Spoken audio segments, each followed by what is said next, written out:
a Pancake by Dave Max with illustrations by Jeffrey Ebbeler.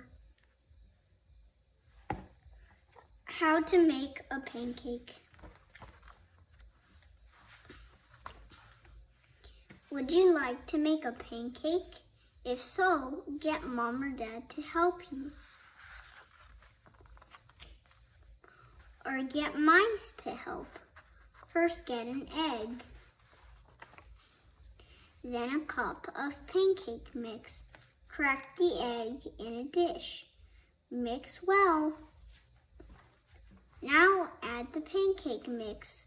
Mix it into the egg well. Now add a cup of milk. Mix in the milk. You now have pancake batter. Now get a pan. Melt butter in the pan. Put in a bit of batter. Check to see if the top is wet.